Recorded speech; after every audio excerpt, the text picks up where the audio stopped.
Welcome, everyone. Wow, we have a great turnout today. So far, we have about 45 folks in the room. Welcome to those who are just joining us. We're about to get started. Our webinar today, Educating Outside the Exhibit, Transferring Museum Skills to Other Fields. If you hadn't had a chance yet, complete the poll. Which of these best describes you? Do you work at a museum? Are you coming from other nonprofit? Do you work in the private sector, higher education? Let us know a little bit about you. And we're going to publish that poll. I'm trying to get to 90%. We're at 84%. Can we get to 87%? One more. All right, we'll publish. And let's see who's in the room. All right, so 56% of you say that you currently work at a museum, which is wonderful. 18% coming from nonprofit, 1% from the private sector, and 8% or 24% saying looking for a new opportunity still. Wonderful. So let me just tell you a little bit about who we are. We are the National Girls Collaborative Project, and our vision is to bring together organizations that are committed to encouraging girls to pursue careers in science, technology, engineering, mathematics, computer science, STEM. The photo that you see here is just one example of the ways that we facilitate discussions among key stakeholders by offering structured networking activities at every NGCP local collaborative event. Some great pictures. You might notice some of these faces. During these collaborative meetings, we offer dynamic discussions between individuals, matching needs and resources, and can highlight ways for organizations to work together to impact the youth that they serve. Here are some goals for the National Girls Collaborative. We know that there's a diversity of high need resources available, and many of you don't have time to search through these strategies. So one of the things that we do is to try to curate these and for you. We help to address these needs through our websites. We have various newsletters, online databases, social media, and webinars just like this one. We also seek to strengthen the capacity of programs by sharing exemplary practices and research and program models. When programs are stronger and more sustainable, girls are better served. We distribute these resources in an accessible format via train the trainer programs and online platforms. And we're going to show you a couple of the ways that we do that now. You might be involved in some of these initiatives. You might be familiar with the Connectory, the largest national STEM database for opportunities. If your program is not on the Connectory, please reach out. We'd love to feature it. We have families and other program providers using this to spread the word about opportunities in their community. We also manage the FabFems, an international database of female role models from many STEM fields. I myself am a FabFem. I had a great opportunity last summer to talk to a group of, I think it was a summer program focusing on anthropology, and they asked me to talk to the girls about what I was passionate about. They were talking all about archaeology and anthropology. So if you are a female role model in STEM and are interested in joining this network, again, please feel free to reach out. We have a lot of other amazing opportunities as well. The National Girls Collaborative Project has been partially funded by the National Science Foundation since 2002. We began as the Northwest Girls Collaborative Project, focused on Washington and Oregon, and then we presented our collaborative models to others, and were invited to expand across the country. While NGCP programs and partners are located in every state, we have 33 collaboratives serving 41 states, facilitating collaboration between 42,500 organizations who serve 20 million girls and 10 million boys.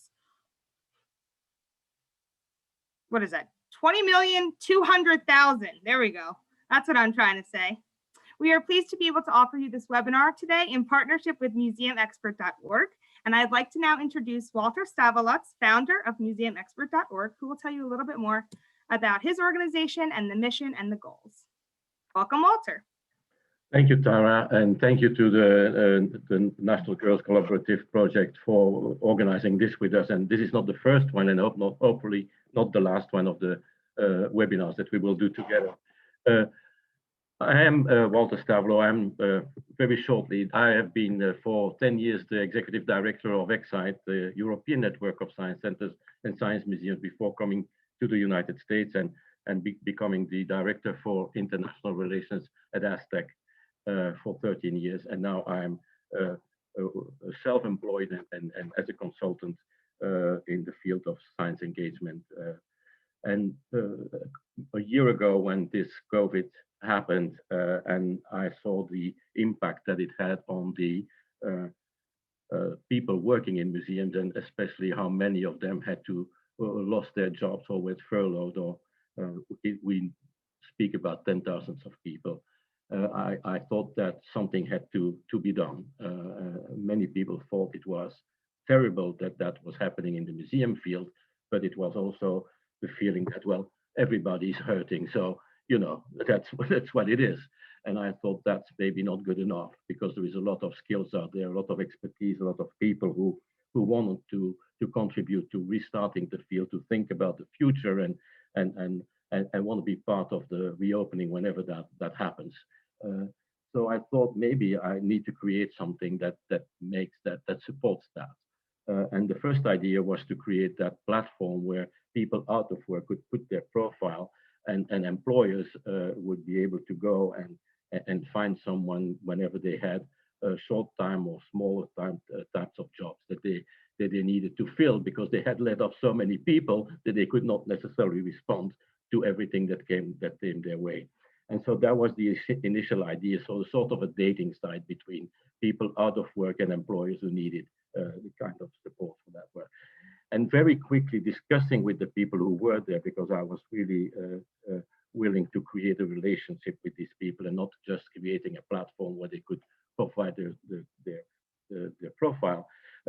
We heard about the needs that they had and they felt. And so we started by offering a number of tools to help them to be better equipped to be competitive and find a job, whether it was inside of the field or outside of the field. And so we organized webinars to provide the resources, help on how to write cover letters, and how to respond to interviews, and how your resume should look like, and all these very practical things that were very much appreciated by everybody. And so we very plan to continue doing that. On the other hand, I found that we should not just walk on one leg, and that the other leg was to think about what the changes were that were happening inside of the field and outside in the communities around us, that may influence the way that working in museums would look like after the pandemic. And so more and more we started thinking about how to respond to that. And so we had a first webinar with CEOs 3 weeks ago, exploring what kind of professions are less important today, which are more important today in the museum field. What kind of skills are they looking for these days for people that they either keep or hire? And so what in general is going to be the future of working in the museum field? And so we still want to continue that conversation. Today is part of that. And in a couple of weeks, we will have another webinar where we're going to go more deeper with people in the hiring management sector, who are really going to dig deep into what the skills are that they are looking for. And there are quite some changes for those people who are still working in the museum. They are aware of that.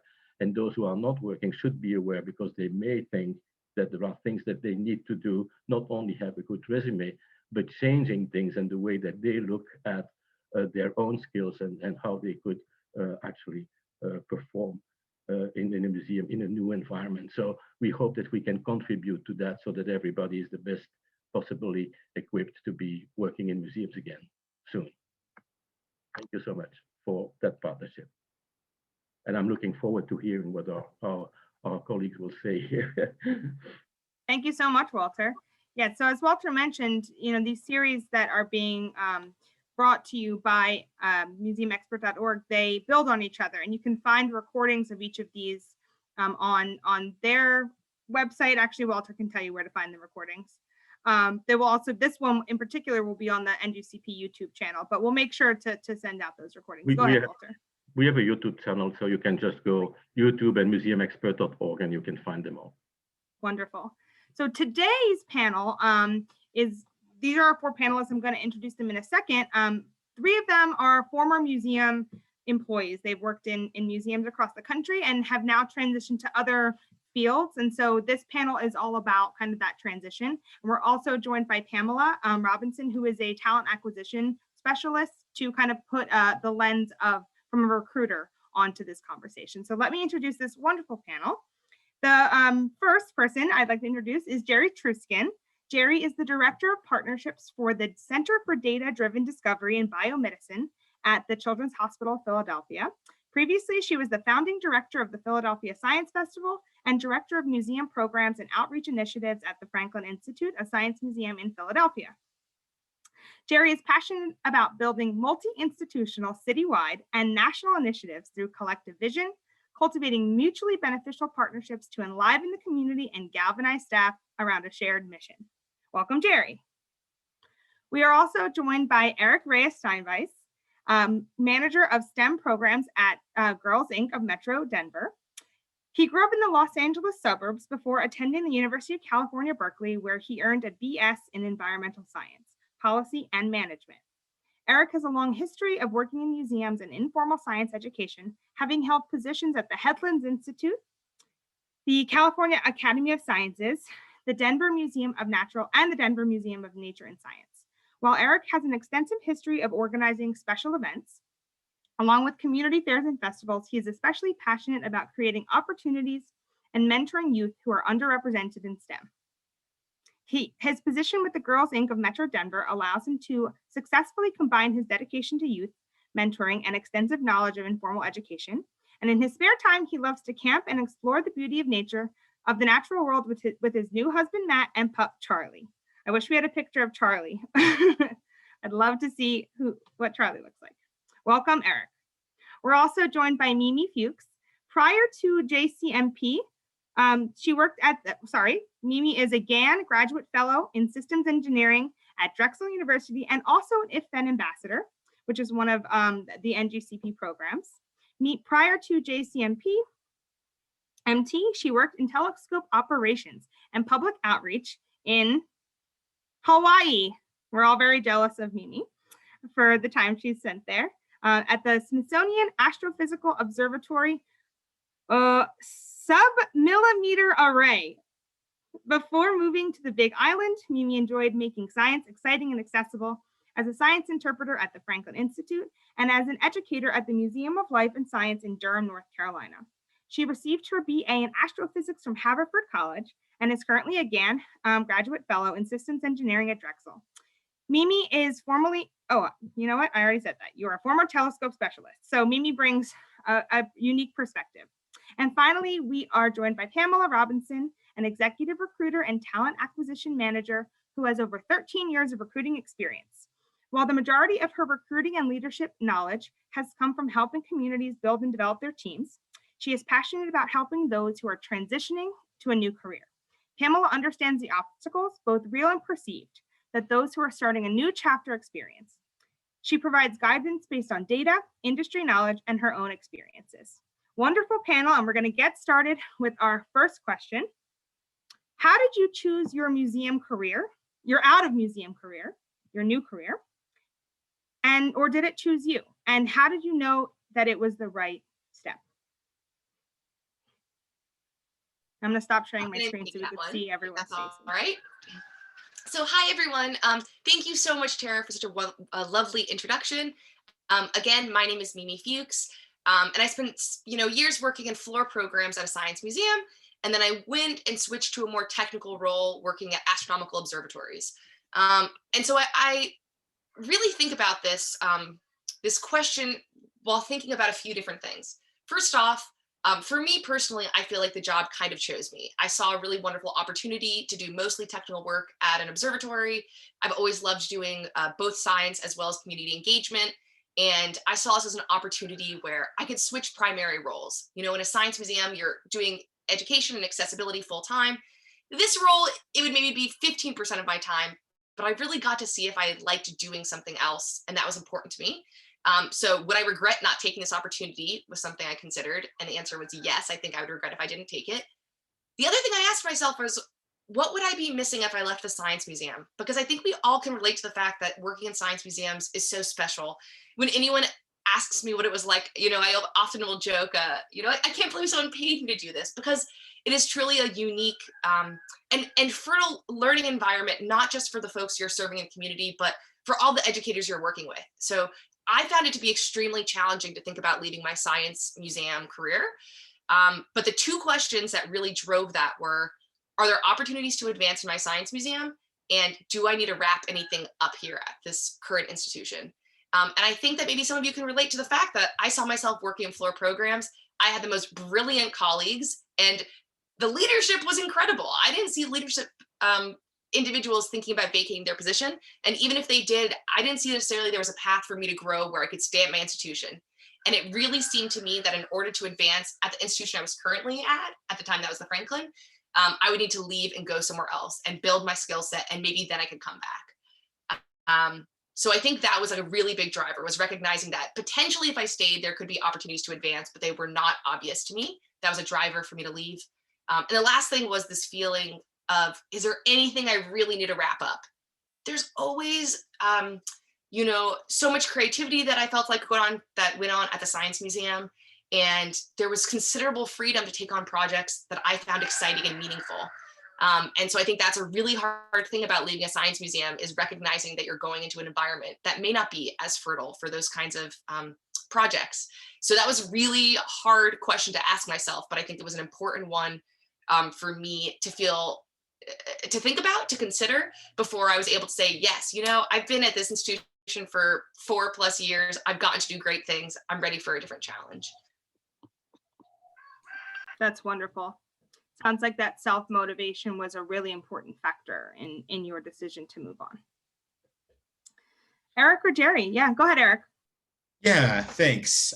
So one of the hardest parts for me in leaving and moving away from the museum was that I had come to fuse my identity and who I am in my role, in my career, in my life, with that museum identity. And that was really, really hard to break away from. I have always been in informal education and informal science education. My first job out of college was actually in environmental education, like taking kids out hiking to learn about the natural world, which was really awesome. That was Headlands Institute, just north of San Francisco.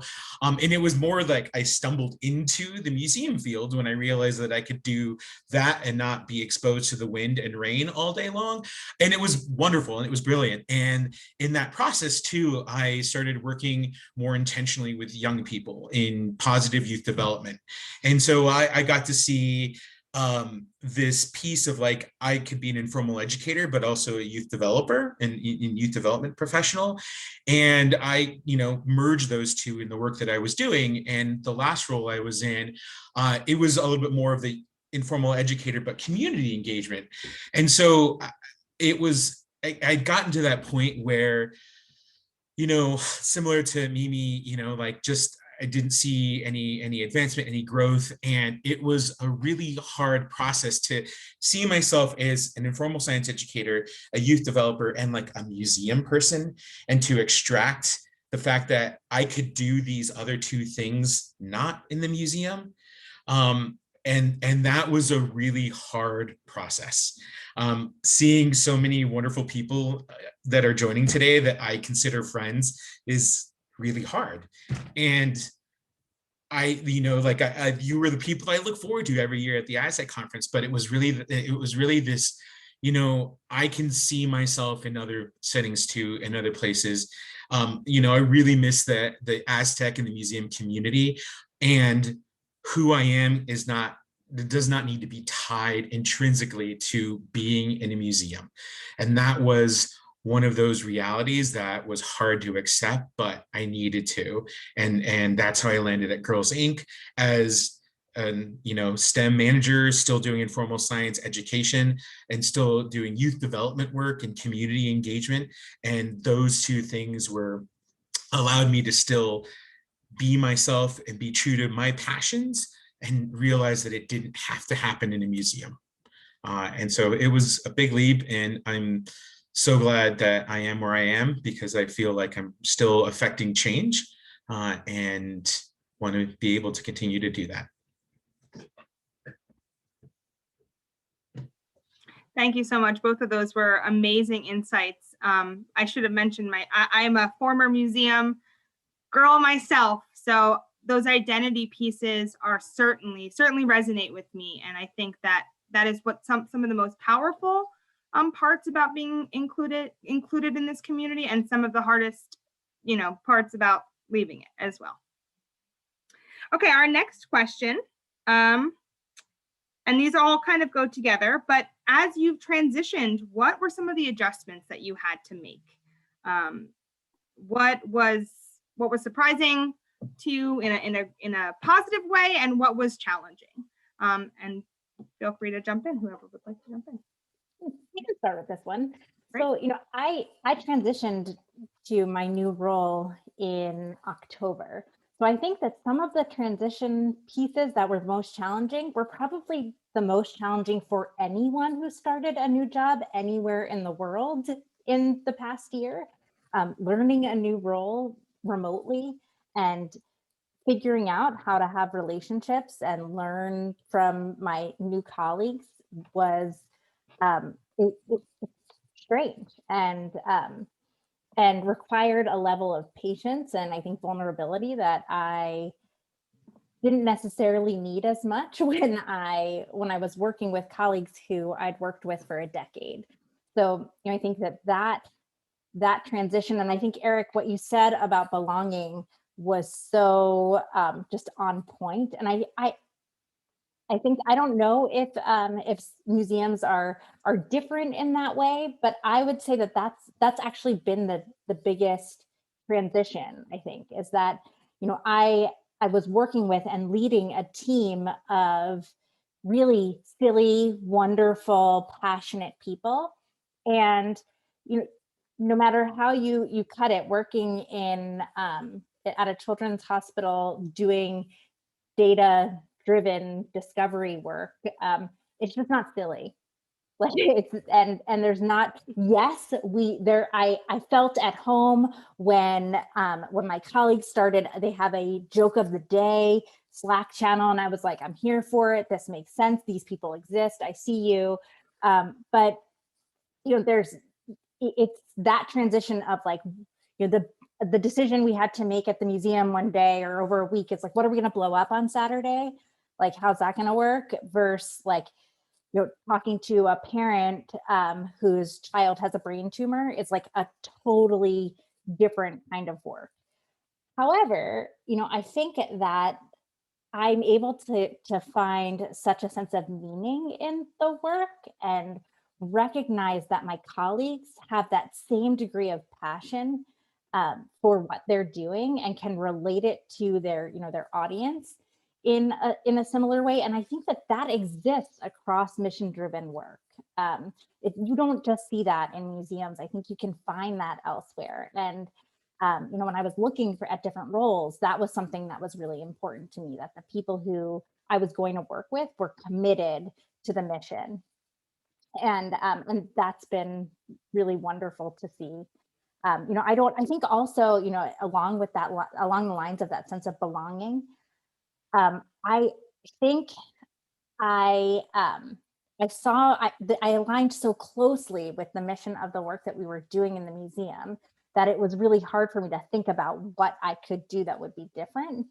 And then my identity was so wrapped up in what we were doing there that this has been such an important lesson for me in doing work that's good work that I feel good about, but knowing that maybe this isn't the work that I'm going to do forever, that like I'm learning a lot, I'm learning every day, I'm challenged. There's not very much drama in my environment, which is really nice. and that we have strong leadership, but maybe I'm learning, and I'm learning that I don't need to be here forever. I don't know what's next, and that's okay. This is like part of a career trajectory. I think that the pandemic in general has forced a lot of us to think about that, kind of in the chaos and being kind of okay with the chaos, and the ambiguity of what's next. And what I heard you say, Jerry, which resonated a lot in what Eric was saying, is that you went from mission-driven work to mission-driven work. And I think that, if we distill down in, what is at the core of why we love museum education and museum work, what other opportunities have very similar missions, or yours isn't even as similar as Eric's is. It's not similar at all. And like the other major difference is like the science content. We're not talking about like an eye dissection here. We're talking about like cancer cells and how they behave. So I sit in meetings and I'm like, oh, well, like the science is crazy and amazing. And I think there's moments where I look back and I'm like, wow, the science we were teaching and, in the museum, we're getting people pumped about, had potentially affected, the scientists who are doing this amazing, cutting edge work. And yeah, well, that made me think of think of Mimi too. And Mimi, if you want to just talk about, because you transitioned from kind of science communication at a museum to a very different kind of science, doing science. Yeah, I wonder if you can talk a little bit about that. Yeah, I would like to talk a little bit about it. So, in a science museum, as Jerry said, as you guys all know, you are engaging with science content all of the time. And the goal is to make it accessible and exciting and to work to find ways to connect it with your community. And I found myself working at an astronomical observatory where 90% of the people did not care about the accessibility to the community or care about the outreach. They just wanted to do really great technical science. And so for me, that was an adjustment because I saw my skill set at the museum as something that I was recognized for and something that defined me in a lot of ways. And then all of a sudden I came into this new environment where they didn't know that I was an educator. I mean, they of course saw my resume, but they didn't see me in a day-to-day environment where I got to be an educator and communicator. And all of a sudden my responsibilities were very, very technical. And so I definitely had a little bit of an adjustment period transitioning from the museum community that I think for the first time really made me feel like I belonged in science, to going to a science community where I had felt intimidated when I was studying when I was younger, right? And all of a sudden feeling like, okay, this is my new job title, and so I should belong. And so that definitely took a little bit of time. I really think it goes back to what Eric and Jerry have been saying, as to change my identity and see me as someone else, because I was a museum person and that's where I thrived. And that's where I felt like I had my friends, family. And it was very different going into a very different work environment.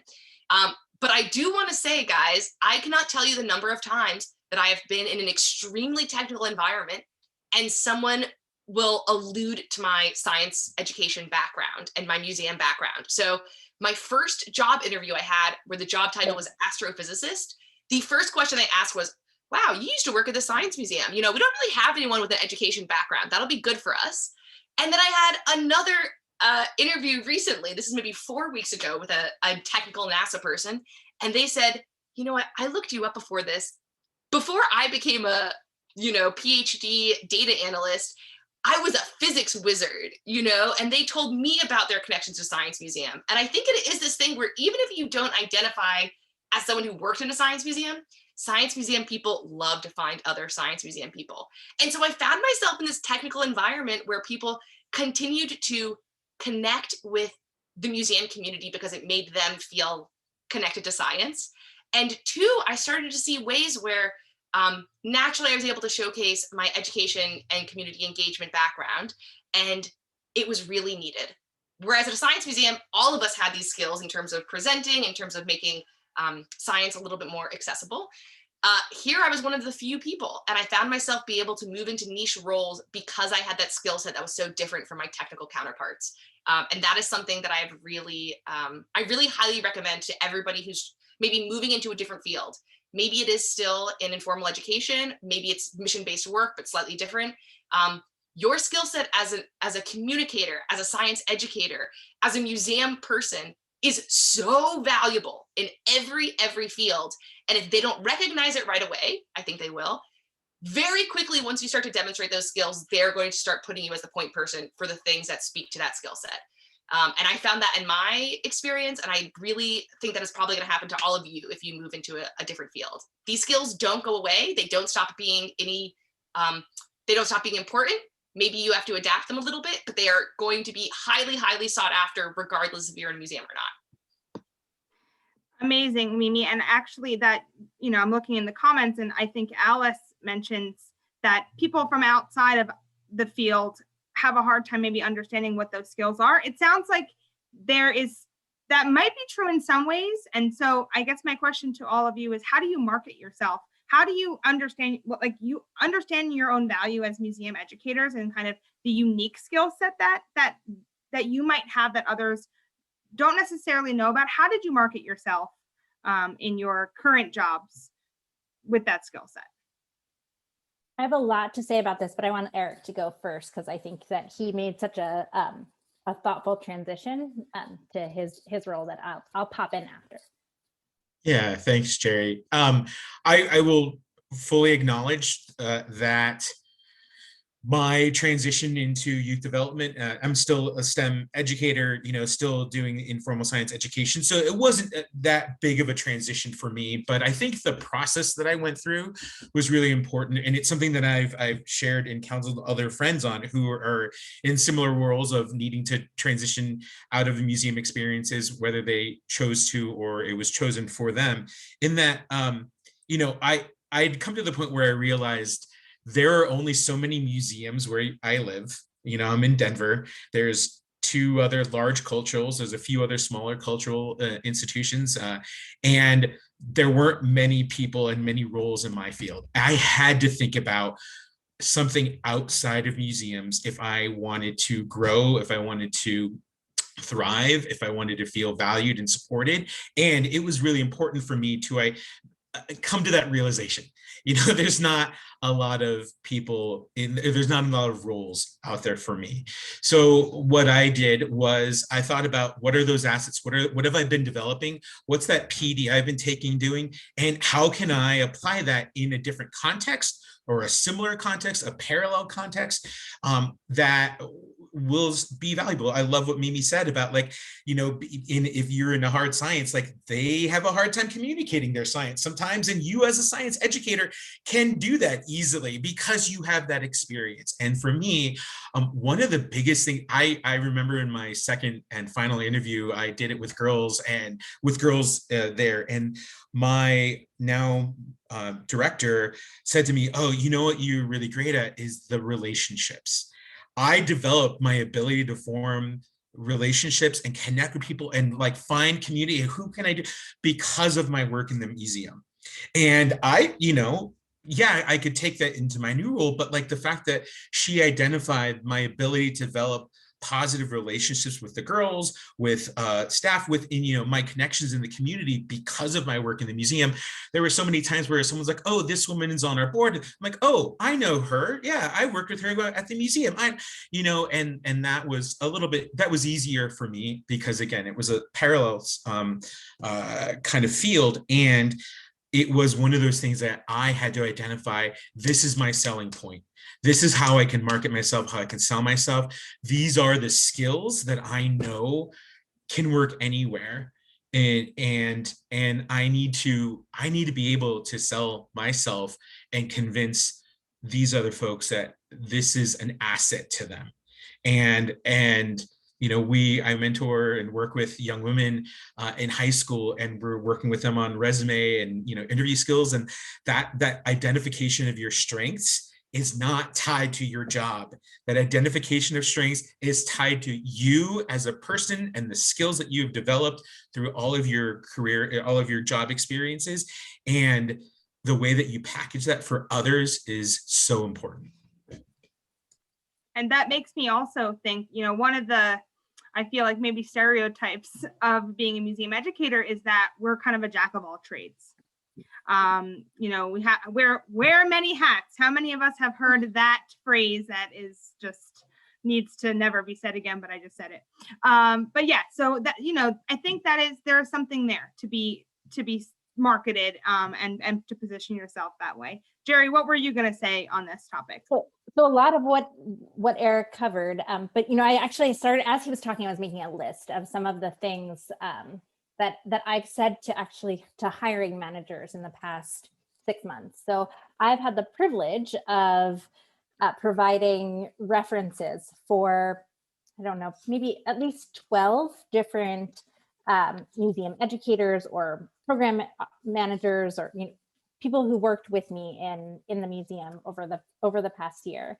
And I think that at this point, I've now told I've congratulated at least 4 or 5 hiring managers on choosing such wonderful people, because there are so many transferable skills. And, you know, Eric, what you just said about connecting with people and your ability to read an audience. So having to work in a museum means that you know how to talk to different people and how to shift what you're talking about to meet the needs of your audience. And that skill is not super common. I think that is not something to undersell.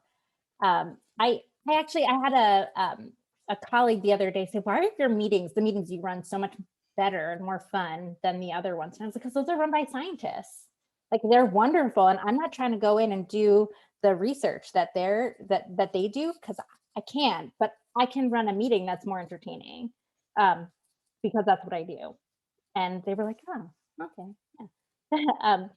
So, you know, it's the presentation skills that I learned from Tara and from Mimi. I think that enthusiasm, you know, goes a really long way. And museum people have that in spades. If you don't, then you can't be on the museum floor. You know, the problem solving, Tara said that, you know, the jack of all trades. If you can deal with museum guests, you know how to solve problems. You know how to stay positive in the face of adversity. Creativity, again, like, these are skills that you can use anywhere for anything, you know, in any role. The staying cool under pressure. What else did I write down? And I, you know, I think for me, the biggest selling point that I had was around forming relationships, both with colleagues and with other organizations. So, you know, in my role at the museum, I was always working on partnerships. And while the partnerships that I'm working on now are very different, the ability to build a relationship with someone else and develop a shared goal is, you know, easily transferable. And that's something that's been really exciting to see, you know, how partnerships can, you know, foster creativity and foster progress in so many different settings. So don't sell yourselves short. You have lots and lots of skills, and they can be useful in so many different environments. That was a great summary, Jerry. And I really want to bring Pamela into this discussion now. And think, you know, Pamela, from everything that you've just heard from our amazing former museum folks, what does it make you think of as far as how to market yourself? I had a question for you. Let me just make sure I have it. What are employers looking for these days? How can what you just heard be aligned to what you're also hearing in the field? Sure. No. So really, really great contributions. You know, I could really relate to both Jerry and Eric and Mimi, just the challenges and kind of the anxiety that goes along with making a change, but realizing that you take your toolbox with you. You're not leaving your skills behind. You are taking them with you, and you're owning your craft. What are you passionate about, and what are your strengths? Those move with you. And it really is about finding the right environment, the right mission-based work, and doing your homework when you're looking to maybe move into the for-profit sector or out of museum work or you know, the nonprofit world into for-profit. There are a lot of corporations now that are really mission forward and focusing on their culture and having that message out there. And then testimonials, doing your homework and researching and making sure that it's the right fit culturally. But your skill sets, that's one thing that I would say consistently across the board is your transferable skills, know what they are. And what made you look at a job description or a position posting or position description and say, ooh, this looks interesting to me, and why?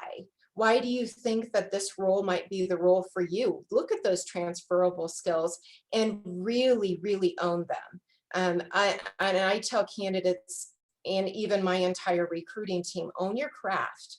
Own your craft. You are exactly where you should be, and own it. And if you're looking to make a change, visualize that, make it real for yourself, and then follow the steps to get there, including, do your homework, making sure that you've researched the company and the position, making sure that your resume is calling out those transferable skills, those skills that that are in your, that toolbox that you have, and doing it in an articulate, concise manner. And you have those skills. Being from the museum world and even a science background absolutely is, it's invaluable. And employers look at that. So instead of screening out, especially in this market, and I know it seems really challenging right now, specifically for museum workers that maybe have lost their jobs or have been furloughed or that situation, there's so much opportunity right now that companies are screening in.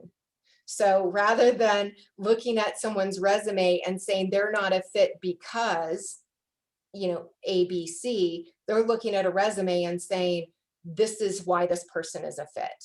And I can see it. So it requires some creativity from the hiring side. But absolutely, it is not, it is a screening in environment, not a screening out environment. So there's a lot of opportunity there. That's really, really great to hear. And, this might be a nitty-gritty question, but how specific about these skills should we be putting on our resumes? Like, is it more about kind of them universally, or do employers want to see specific kind of actions tied to these transferable skills, even if they are not necessarily aligned to the kind of work that, that the job posting is talking about? Right. No, that's a great question. And the way that I look at, so the average recruiter looks at a resume for 7 seconds, right? So think about that. So we are looking, and we're looking for keywords, right? So keywords are very important. So I would be very specific on that. Cover letters are great for calling out very specific skill sets. So if you want to highlight a skill or maybe a challenging project or something along those lines as it ties to the job that you're applying to, that cover letter is excellent for that. The resume itself, I would say keep it broad, highlighting again, keywords and transferable skills. But if you're going to call out very specific details, maybe use a cover letter for that and not so much on the resume. Super helpful. Thank you so much. Yeah. One other question for you. What advice would you give to nonprofit folks that may be hesitant in entering like a for-profit or the private sector? Well, first I would unpack why they're hesitant, and really understand where that intimidation comes from. Maybe it's not intimidation. Maybe they just think as of for-profit as like the evil side or the dark side, and it's not necessarily the case. There are there are corporations that have mission-based values they drive that, and we're really seeing an evolution right now of corporations and their values, and a lot of that is bubbling up to the surface. We know there are cultural issues with companies like Amazon and companies like that kind of taint it for everyone else. When you're looking at corporations and you think, oh, all corporate is bad. Not all corporate is bad. There are some really great corporations that do some really great things. So if I would unpack where the intimidation comes from, and then put yourself out there. It's really tough to be vulnerable, and searching for a job is a vulnerable action. Like you are putting yourself out there, and you have to get comfortable doing that. Sometimes you just kind of close your eyes and hit send on that application, and you're like, oh, after a while and after a few interviews, it's practice and confidence building, and establish your network. Having a LinkedIn presence or a presence along those lines. Again, I'm amazed at how many people in the chat know each other. Like, this is such a tight-knit community. You don't lose that. Again, just speaking to Eric, you're not leaving that behind. You're taking that with you. And so when you look at it that way, like, you've got a platform of support, not to mention you're going to own your craft, and that in itself should build your confidence and you just have to put yourself out there. Wonderful. And that makes me think, as much as jobs are interviewing us, it's our job to interview them as well. And do our due diligence. I'm thinking, one of the things that I feel like people would be hesitant from this conversation, hearing about what Eric and Mimi and Jerry were saying, is this mission piece. So, having some questions ready for your employer particularly around, mission-driven work is important, if that's something they care about. Yeah.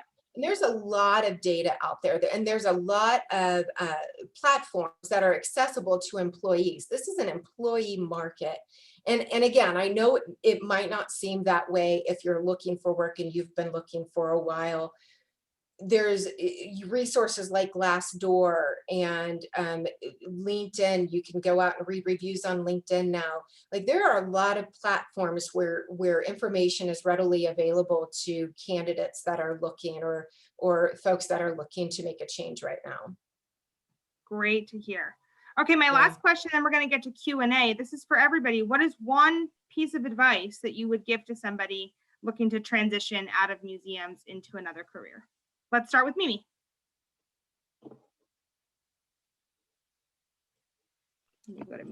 Don't sell yourself short.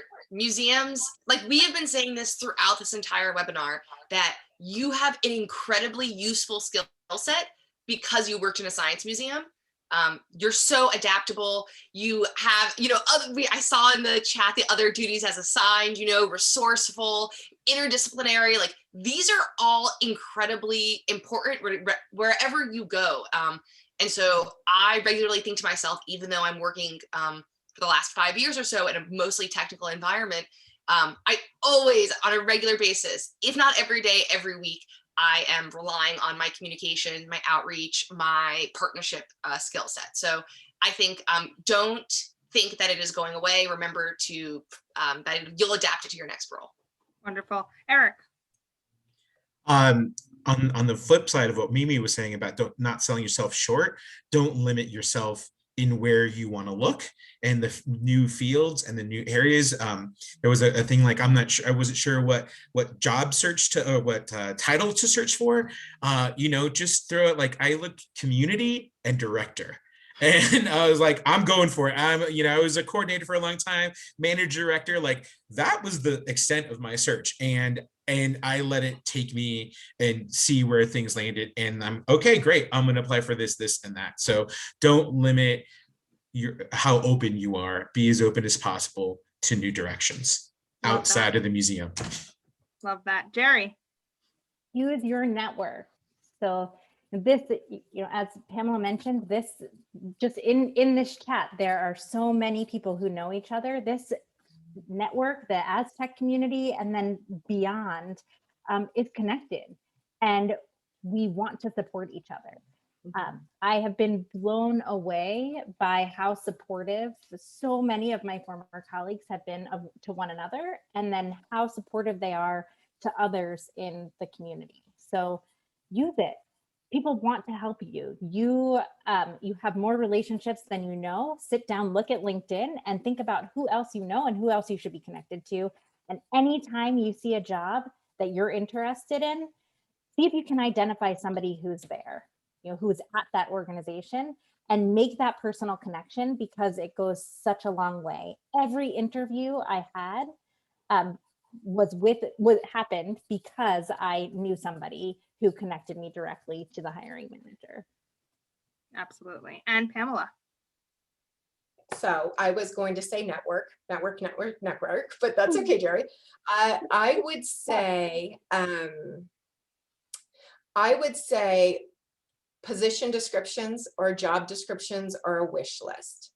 So as an applicant, if you see a position that you're interested in, and out of the 30 requirements listed, you have three, and you need to apply. It is a wish list. And, that's a purple squirrel situation to get somebody that has every single requirement that you have on the list. That's not the purpose of it. The purpose is to cast a wide net, right? Instead of, and being open and flexible to what a person has as far as skill set is concerned. So networking, and don't be intimidated by position descriptions. Awesome. Go ahead and apply. Can I say something, just a really quick follow up to that? Yeah. Have like Pamela was saying, maybe you have 3 out of 10. There's a lot of women on this. Have the confidence of a man when you apply to jobs, because they will apply to those jobs, and you may say, I don't have it. No, have the confidence that a man would normally have to just apply for things. I'm saying that because I know that that's what I tell my girls. So don't let that limit you. Absolutely. Okay, let me get to some questions here from the chat. There are many types of professional development credentials available online for free. What suggestions for what type of credentials? What are some suggestions for credentials to acquire? Do any of you have gone through or done credentials? And this isn't just for the panelists. Anybody else on the call, if you want to jump in and answer this. Pamela, do you recruit? Oh, go ahead. Yeah, go ahead.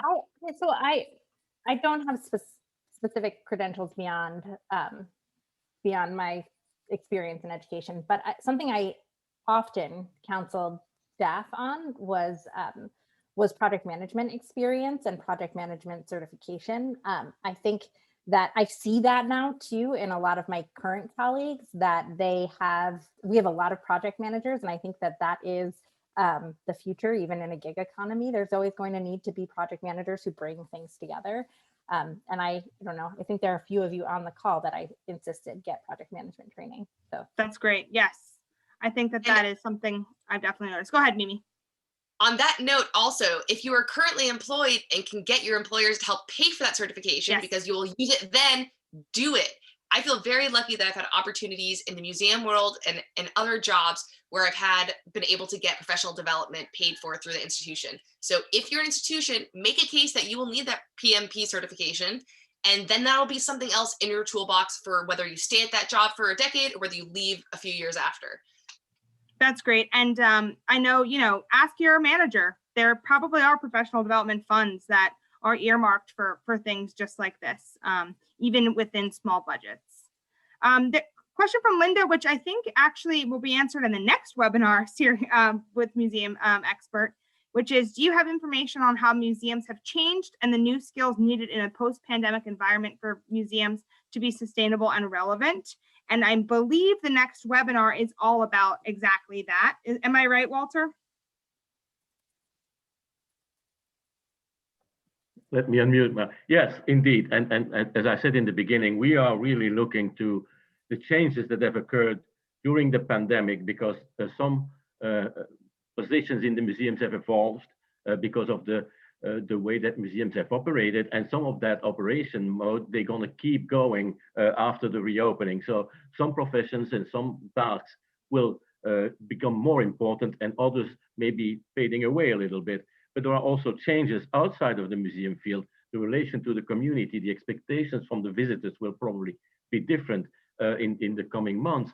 So the museums will have to adapt to that, and that will influence the skills that they are looking for people working in the museums. And that's exactly the topic of our next webinar, probably somewhere the first week of June. We are working on it right now, and we will keep people informed, of course, about the progress we make with that. Perfect. We don't want to, go ahead. Just say, we don't want to stop there. You know, this is a long-term conversation, and we want to look with people that are also experts of that are outside of the museum field. And we want to bring in people that are looking in the transformation of work in general, that are in other sectors of the economy, academics and other people of that sort. So looking forward to more conversations in the coming months to go as deep as we can in that topic. And the reason is we want to contribute to the conversation of reopening from that angle, but also help the members of Museum Expert to know how they have to act to be better prepared for that change. And so allow me now, I'm going to just post this now here. If you want to work or collaborate with museumexpert.org in some fashion or mode don't hesitate to contact me, because we need you as well. So I'm going to push the button and here. That's great. And Caitlin had a question too that I think would be better suited for the next webinar. So Caitlin, make sure that you attend. I'm preparing to graduate with a master's in museum studies and only have 3 years of experience as a museum educator. How can emerging museum professionals find a foothold in the museum field or related field in this challenging time? So I think that would be great for you to tune into that. I think we answered Alice's question, how are museum skills related to fields outside the Science Center? I find that our field is hard for outsiders to understand. So we talked a little bit about marketing yourself, understanding your universal and transferable skills. What else? There was some great chatter in the chat as well about what keywords to include in a job search. I thought that was great. I mean, I think we all go through that. And I think it goes back to not selling yourself short. Sometimes you have to move out to move up, as Mimi talked about. So thinking about, and titles are different at every single institution.